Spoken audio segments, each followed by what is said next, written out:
Taking a snapshot with Lady Liberty is a must for many tourists exploring New York City. The statue has become one of America's strongest symbols of freedom, standing tall in the harbor for more than a century. When Superstorm Sandy slammed the city's coastline in 2012, floodwaters and gale-force winds pummeled the iconic 305-foot statue, but didn't break her. Scientists say next time she may not be so lucky.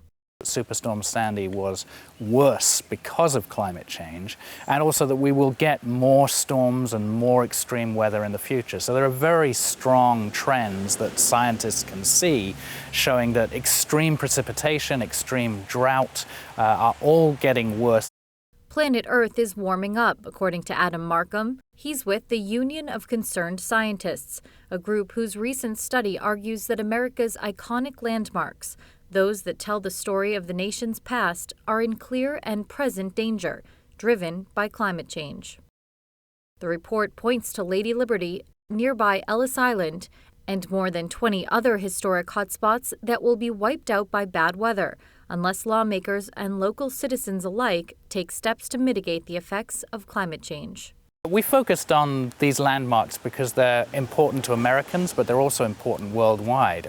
We attract millions of tourists to this country every year, and millions of Americans will take their summer vacations in these places, and so we just can't afford to lose them. Which begs the question, who can afford to protect American cities from superstorms of the future? The price tag for New York's Sandy recovery was more than $42 billion spent to fix housing, rebuild infrastructure, and repair public transit. The government reacted by footing the bill, but Roland Lewis of the Waterfront Alliance said Sandy is like a leaky pipe, a sign of things to come. He said the only way to protect cities like New York is not to plug the leak, but to spend proactively on new infrastructure that will hold up in future squalls. There's hundreds of millions, billions of dollars of investment to readjust,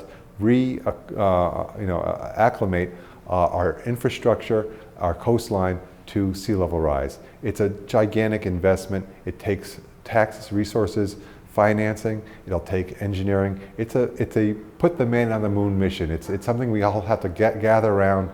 The Obama administration recently took action on the issue with a pledge to reduce emissions by 26 to 28% below its 2005 level by 2025.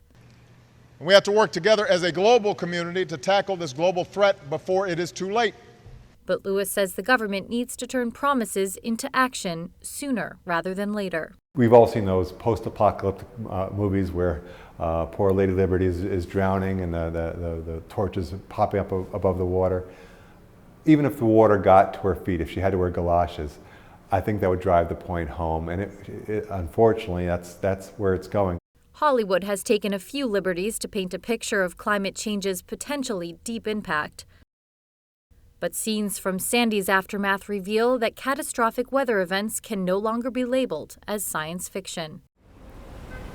The concerned scientists say landmarks like Lady Liberty are treasures from the last generation, who pushed for a better future.